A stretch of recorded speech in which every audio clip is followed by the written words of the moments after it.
আমরা জানতে পেরেছি যে আরও অনেককে হিট লিস্টে রাখা হয়েছে। আমরা স্পষ্টভাবে বলতে চাই, ৭১-এ যেমন হানাদার বাহিনীর এবং তাদের দেশীয় দোসরদের ষড়যন্ত্র সফল হয়নি, ঠিক একইভাবে এবারেও পরাজিত ফ্যাসিবাদের দোসরদের কোনো ধরনের ষড়যন্ত্র সফল হবে না। ২০২৪-এর যে পরাজিত শক্তি, ফ্যাসিস্ট শক্তি, তারা পরাজিত হওয়ার পর এদেশকে নেতৃত্বহীন করার জন্য আমাদের জুলাই গণঅভ্যুত্থানের নেতৃত্বদেরকে টার্গেট করছে।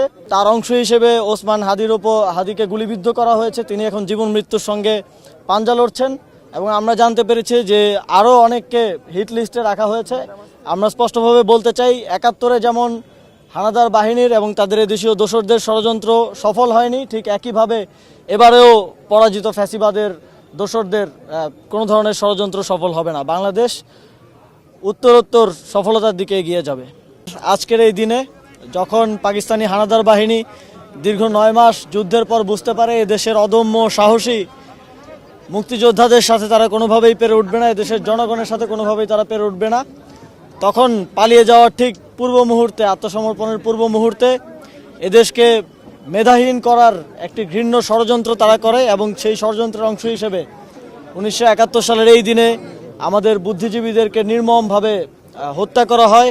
সে সময়কার প্রখ্যাত অধ্যাপক থেকে শুরু করে সাহিত্যিক, কবি থেকে শুরু করে ইন্টেলেকচুয়ালদেরকে হত্যা করে বাংলাদেশকে মেধাশূন্য করার এক ধরনের ষড়যন্ত্র সে সময় পাকিস্তানি বাহিনী, হানাদার বাহিনী এবং তাদের দেশীয় দোসররা করেন এবং সেই থেকে এই দিনটিকে আমরা শ্রদ্ধার সাথে পালন করে আসছি।